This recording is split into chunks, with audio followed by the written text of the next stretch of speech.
In continuation of collision, let's start with a ball dropped from a height h on an inelastic surface. मतलब जैसे भी मैंने आपको example दिया था, तो इनइलास्टिक सरफेस मतलब वो जी ग्राउंड से अगर कोई बॉल यहाँ से फ्री फॉल करता है स्टूडेंट, जस्ट सी इस हाइट से एक बॉल ने फ्री फॉल किया, राइट, और उसको ग्राउंड पहुंचने के लिए मान के चलो टी टाइम लगा और एच हाइट से उसने फ्री फॉल किया, राइट स्टूडेंट्स। तो ये जो पूरा हाइट है, जस्ट सी ये जो पूरा हाइट है ये एच है, राइट, और ये यू जो है वो जीरो है, राइट, है ना। यू जो है वो जीरो है क्योंकि बॉडी फ्री फॉल कर रहा है। Getting my point. जब वो ग्राउंड को टच करेगा स्टूडेंट्स, तो what is the velocity just before reaching the ground, अगर कोई एच हाइट से गिर रहा है, और what is the velocity just before reaching the ground if a body is falling freely, what is the velocity just before reaching the ground? Zero. Velocity just before reaching the ground is zero. What you are saying? No, sir. No, sir. Just before reaching the ground, it is not 9 root 2gh. Root under 2. Forgot everything, I think. Okay, keep on reading in the forward direction, keep on forgetting in the backward direction, right? It's the well education, right? तो यहाँ पर जब तो टकराता है तो root under 2gh से टकराता है, ठीक है। इनइलास्टिक कोलिजन मतलब वो तो उतने हाइट तक नहीं जाएगा ना, ठीक है। तो क्या होता है फिर जब यहाँ से वो ऊपर उठता है, तो एग्जैक्टली जब ऊपर उठता है तो एग्जैक्टली तो रूट अंडर 2gh से अगर जाएगा तो फिर भी तो h हाइट पे चला जाएगा, बट ये 2gh में नहीं जाता है, थोड़ा कम वेलोसिटी में जाता है। लेट कुछ वेलोसिटी पे गया, विल फाइंड दैट वेलोसिटी, और वो ऐसे गया कि वो h1 हाइट पे जाके पहुंचा, right, it just reached to height h1। तो मैं कितनी हाइट से एक बॉल को थ्रो करूं ग्राउंड से सो दैट ये h1 हाइट जाके पहुंचेगा, right. From what height I should throw so that it will go to a height? Students, you know h is equal to how much? U square by 2g, right ना? So U square is equal to how much? 2gh का root over. तो यहाँ से जब मैं throw करूंगा तो कितनी वेलोसिटी में थ्रो करूंगा? This velocity should be equal to root under 2gh1 का रूट ओवर, है कि नहीं? समझ में आ रहा है ना students?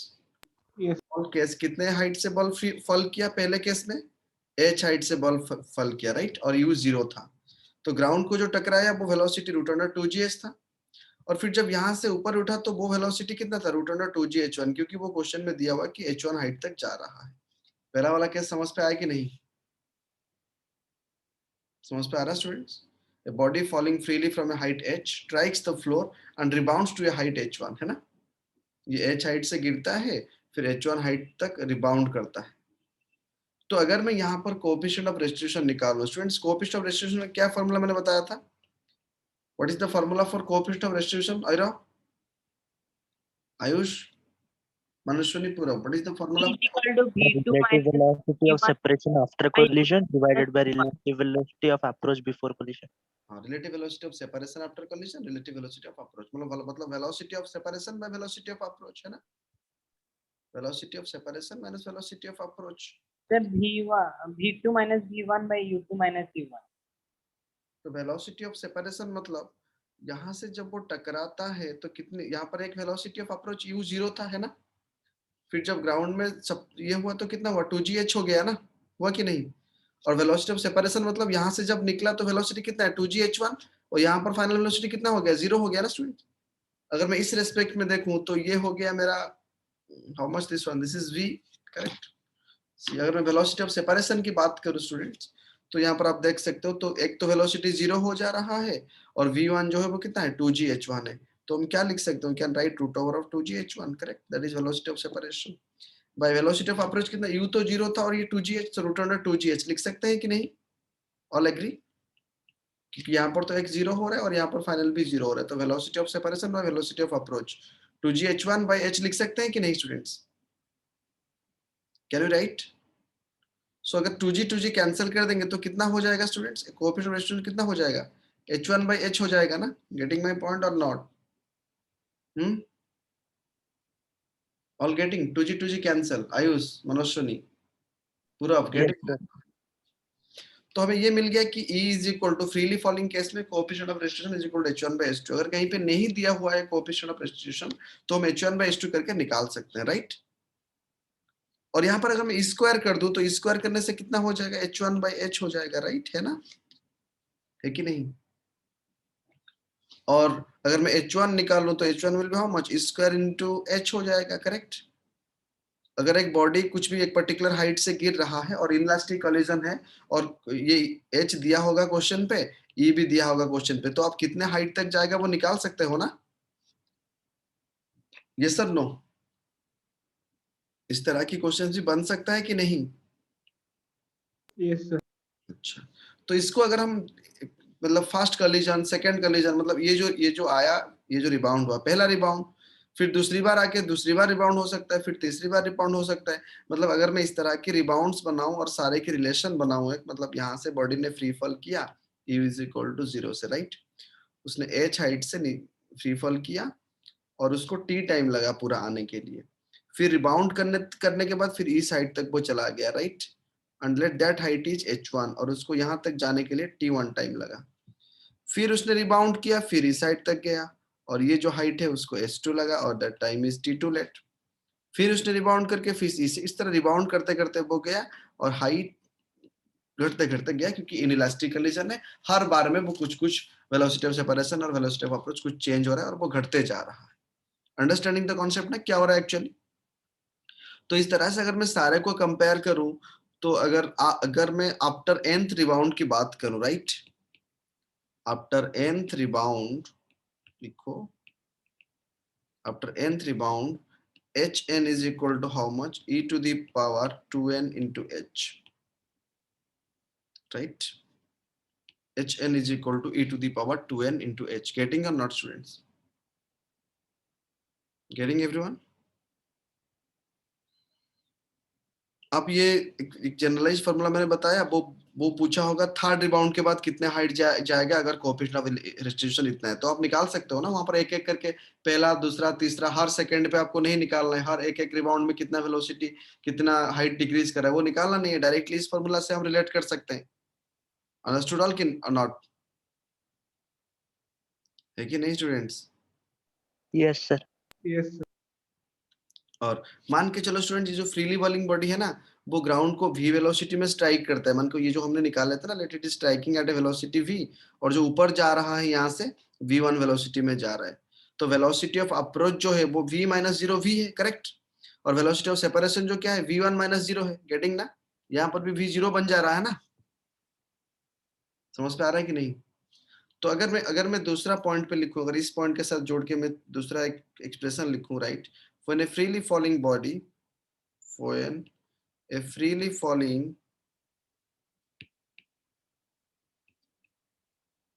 ball, right, when a freely falling ball strikes the ground, when a freely falling ball strikes the ground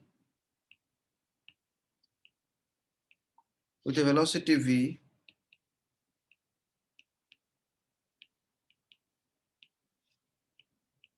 and rebounds with a velocity v1 and rebounds with a velocity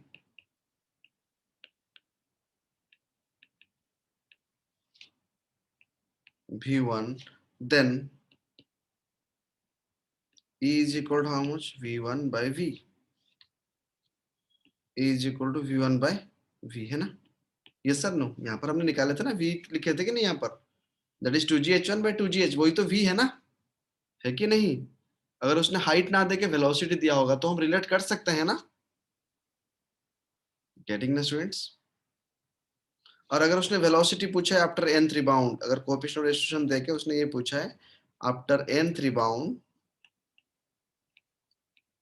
after nth rebound vn is equal how much?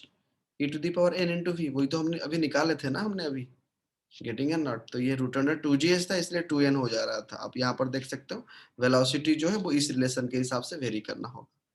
आपको ये छोटे छोटे expression की derivation along with formulas याद रखना होगा, क्योंकि exam में इसकी डेरिवेशन कैसे हुआ वो जानना जरूरी है और उसको डायरेक्टली क्वेश्चन में डाल के आंसर निकालना भी उतना ही जरूरी है। गेटिंग ना all students? Understood up to this? Yes. Let me to continue, I will share the notes and the video, okay? और अभी उसने क्वेश्चन पे ये ऐड कर दिया, मतलब अगर ये बल रिबाउंड करते करते एक टाइम आएगा ना, बॉडी कुछ रिबाउंड करने के बाद nth रिबाउंड के बाद ये स्टॉप हो जाएगा कि नहीं फाइनली? क्योंकि हर वक्त अगर उसका थोड़ा हाइट गिर रहा है तो ये कुछ दिन के बाद बाउंसिंग स्टॉप हो जाएगा ना, है कि नहीं? समझ पे आ रहा है? कि नहीं स्टूडेंट्स? तो उसने क्वेश्चन पूछा सेकंड, फिर उसने क्वेश्चन पे एक चीज ऐड किया, पूरा जो क्वेश्चन पॉसिबल क्वेश्चन उसको थियोरेटिकल फॉर्मेट में पढ़ लेते हैं ताकि आप आराम से क्वेश्चन में पुट कर सकते हो। Right, total distance travelled by the ball, total distance traveled by the ball before it stops bouncing, before it stops bouncing,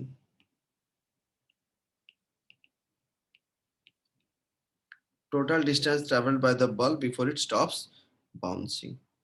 ठीक है स्टूडेंट्स? तो स्टूडेंट देखो, जब एक बार में वो आता है तो कितना हाइट आता है, थोड़ा सा यहाँ पर आप ऑब्जर्व करो, जस्ट सी, नहीं तो फिर मैं दोबारा डायग्राम बना देता हूँ। ठीक है, स्टॉप होने से पहले पहली बार जब उसने आया था तो कितने हाइट से आया था? h हाइट से आया था ना, ऑल एग्री?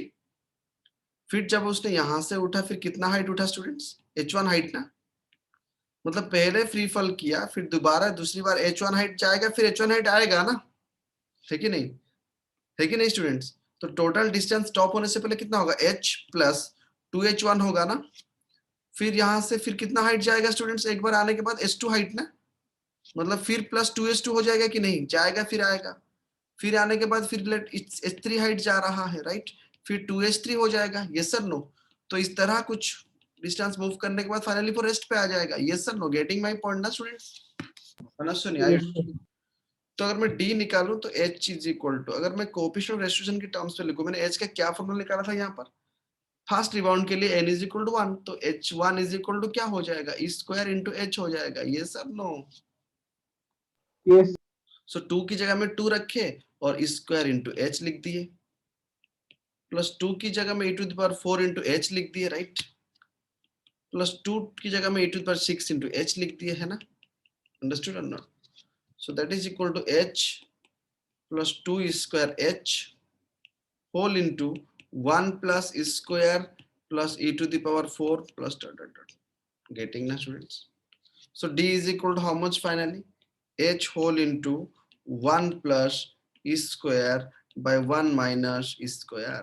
पूरा इसको अगर हम सॉल्व कर देंगे, मतलब अगर स्टूडेंट्स क्वेश्चन में वो क्या दिया होगा, अभी समझ पे आ रहा है ना? वो दे दिया होगा कि कुछ 10 मीटर या 20 मीटर हाइट से एक बॉडी फ्री फॉल हुआ, गेटिंग, और पूरा जो मोशन हो रहा है उस पे कोएफिशिएंट रेशियो e का वैल्यू दे दिया होगा, तो कितने टाइम के बाद वो जाके रुक जाएगा? थोड़ी ना हम एक एक करके निकालेंगे। अंडरस्टैंडिंग द थिंग कि किस तरह वो हो पाएगा, क्या आपको समझ पे आ रहा है? समझ पे आ रहा है ना students? All getting? yes, sir. Just note it.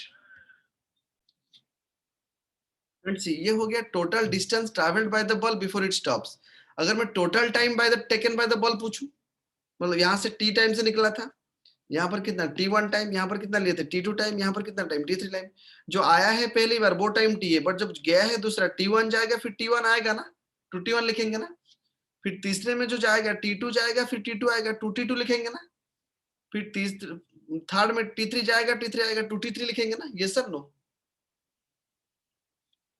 Yes, sir. So students, write next. Total time taken by the ball. Total time taken by the ball to stop bouncing. Total time taken by the ball to stop bouncing. Okay.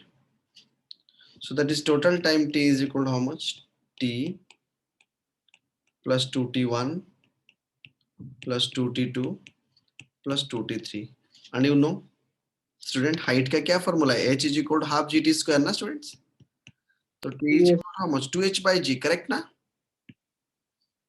ठीक, similarly अगर मैं h1 की बात करूं तो h1 is equal to half g t1 का square, है ना? सो t1 कितना हो जाएगा? 2h1 by g हो जाएगा, ये सब नो? समझ पे आ रहा ना? तो ये सारे चीज हम h1 t1 t2 में डाल सकते हैं कि नहीं? तो चलो पुट करके देखते हैं। Time t is equal to, very interesting thing, you have to remember all the formulas here and know the process of deriving the formulas. 2 था पहले, रख दिए, अंदर में 2t1 की जगह में क्या डालेंगे? 2h1 by g डालेंगे, है ना? प्लस yes, 2 की जगह में क्या डालेंगे? 2h2 by g डालेंगे, करेक्ट? प्लस 2 की जगह में क्या डालेंगे? 2h3 by g डालेंगे। इस तरह से हम सीरीज एक बना सकते हैं, है ना? तो अंदर में एक काम करो, 2h/g को जो बाहर था उसको रख दो, प्लस 2e लेके, जस्ट 2e लेके 2e और 2h/g अगर मैं कॉमन ले लूं पहले से, ठीक है, because h1 is equal to how much students, h1 is equal to e h था ना, है कि नहीं, फिर दूसरे में e स्क्वायर हो जाएगा सेकेंडरी बाउंड्स में, थर्ड बाउंड्स में, है कि नहीं। तो अगर 2e कॉमन ले तो अंदर में क्या रहेगा, 1 plus e square plus e cube, इस तरह से एक सीरीज बन जाएगा, right. And the series of this one is how much, 2h/g root over, उसको अगर सॉल्व कर देंगे स्टूडेंट्स तो पूरा हमें मिल जाएगा, just remember this one, whole into, अगर मैं कॉमन ले लेता हूँ, 1 plus e by 1 minus e, ठीक है। This is the formula for total time taken. थोड़ी ना आप पूरा एग्जाम में अगर क्वेश्चन आया तो आप डिराइव करोगे, रेस्टिट्यूशन दिया हुआ है, h दिया हुआ है, टोटल टाइम पूछा है तो निकाल देंगे ना। गेटिंग और नॉट स्टूडेंट्स, समझ पे आ रहा है? Yes, excuse me, sir. हाँ को Sir, अगर हम निकालेंगे और 3-4 पैरामीटर से निकाल देते हैं स्टूडेंट्स। उसने पूछा average speed of the ball during the entire journey. Average speed मतलब टोटल डिस्टेंस पे टोटल टाइम टेकन ना, ये सर नो। yes, तो अगर नेक्स्ट बीट में ऐड करते हैं average speed of the ball during its entire journey,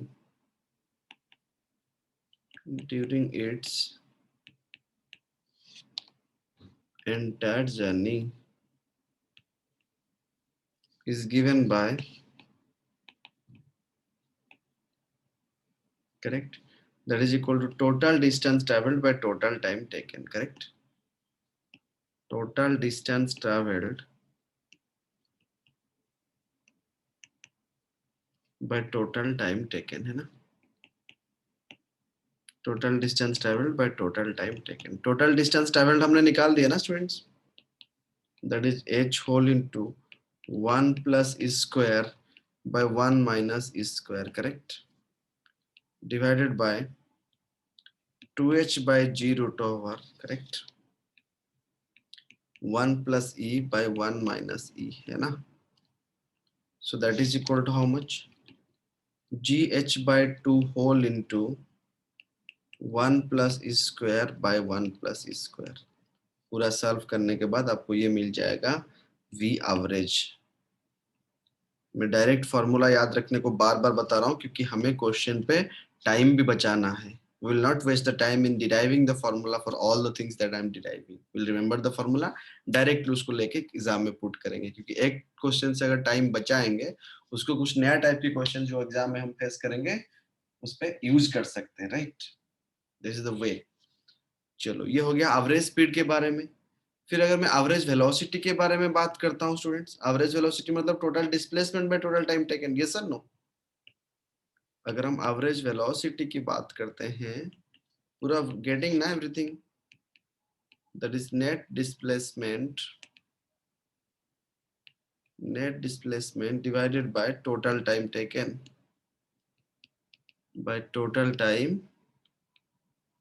getting, so that is equal to, students देखो इस साइड से वो बॉल फ्री फॉल हुआ था ना, इस साइड से आया था, राइट, है ना। फिर फाइनल जब यहाँ पर पहुंच जाएगा तो इनिशियल पॉइंट और फाइनल पॉइंट डिस्प्लेसमेंट कितना हुआ, h ही डिस्प्लेस हुआ ना, ये सर नो, रेफरेंस पॉइंट से और ग्राउंड से। गेटिंग और नॉट, समझ पे आ रहा है ना स्टूडेंट्स, गेटिंग और नॉट स्टूडेंट्स, गेटिंग ना। सो दैट इज टोटल डिस्प्लेसमेंट कितना हुआ h, और टोटल टाइम कितना ले लेंगे, वही 2h/g का root over whole into 1 plus e by 1 minus e, correct. So that is equal to, solve करने से क्या आ जाएगा, root over of gh/2 whole into 1 minus e by 1 plus e, correct. This is the average velocity. और वो question में और बहुत कुछ चीज पूछ सकता है, और एक दो चीज मैं बेसिकली बता देता हूँ जो ऑलरेडी क्वेश्चन पे आ चुका है। Change in momentum in fast collision, are you all listening? Manoshuni, are you understanding? Yes, sir. Change in momentum in fast collision, है ना। Change in momentum in fast collision, correct. तो फास्ट कॉलिजन में change in momentum क्या हो सकता है students? देखो मैं यहाँ पर थोड़ा फिर से वो डायग्राम ड्रा कर देता हूँ। यहाँ से फ्री फॉल हुआ था, ठीक है, यहाँ पर लेट u है ना। फिर जब ऊपर की तरफ जा रहा है लेट v वेलोसिटी में जा रहा है, राइट। अगर ऊपर की तरफ मैं पॉजिटिव मान लूं, नीचे की तरफ नेगेटिव मान लूं, तो फाइनल मोमेंटम पहला कॉलिजन में फाइनल मोमेंटम कितना था? mv1 minus mu, correct. So that is how much? mv1 plus mu, है ना। And you know v1 is equal to e times of u और नॉट, निकाला ना थोड़ी देर पहले। हाँ, यहाँ पर निकाले ना हमने वेलोसिटी के बारे में, यहीं पे निकाले कि नहीं? तो पहला में क्या हो जाएगा? v1 is equal to e into v, है ना। तो वो जो v था वो u था ना यहाँ पर, तो इसीलिए हमने डाल दिया यहाँ पर। कोई कंफ्यूजन है क्या? सो यहाँ पर क्या लिख सकते हैं? m इंटू ई यू, अभिनव गेटिंग और getting, Yes, sir. That is mu common लेने से 1 प्लस e, राइट। इसका भी चलो निकालते हैं, change in momentum in second collision, right. Yes, sir. No, no. Change in momentum, right, change in momentum in second collision, change in momentum in second collision। तो वो भी यहाँ पर क्या हुआ? mv1 प्लस mu हुआ। तो यहाँ पर सेकेंड कॉलिजन की अगर बात करेंगे तो क्या हो जाएगा? mv2 plus mv2 whole plus v1 हो जाएगा ना। तो m कॉमन लेने से v2 की जगह में क्या लिखेंगे? सेकेंड कॉलिजन में e स्क्वायर u, पहला कॉलिजन में e u, है ना।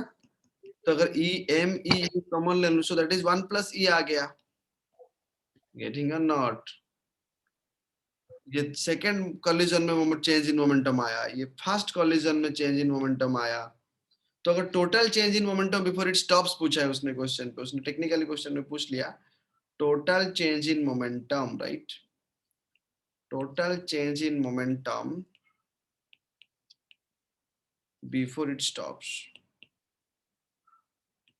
total change in momentum before it stops is how much? So that is delta p is equal to m whole u into 1 plus 2e plus 2e square plus ठीक है। और u कितना है students? You know u is equal to root under 2gh ना, है कि नहीं? सो यहाँ पर मैंने mu लिख दिए, और इसका जब सीरीज बनाएंगे तो कितना आएगा? 1 प्लस ई बाई 1 माइनस ई। अगर उसने u ना दे के हाइट दिया होगा क्वेश्चन पे तो भी कोई दिक्कत नहीं, u की जगह में रूट अंडर 2gh डाल सकते हैं, और 1 प्लस ई में सारे पॉसिबल क्वेश्चंस इसके ऊपर जो हो सकता है उसको डिराइव कर देना, ताकि जब क्वेश्चन मिलेगा ना तो एग्रेसिवली उसको अटैक करके आंसर निकालना, इसकी फॉर्मूला को याद रख के। ये वाला कॉन्सेप्ट समझ पे आ गया सबको? हर एक कॉलिजन में कितना मोमेंटम चेंज हो रहा है, और पूरा स्टफ होने तक कितना मोमेंटम चेंज हो रहा है। आयुष, पूरा अंडरस्टैंडिंग और नॉट? Yes, sir. ओके।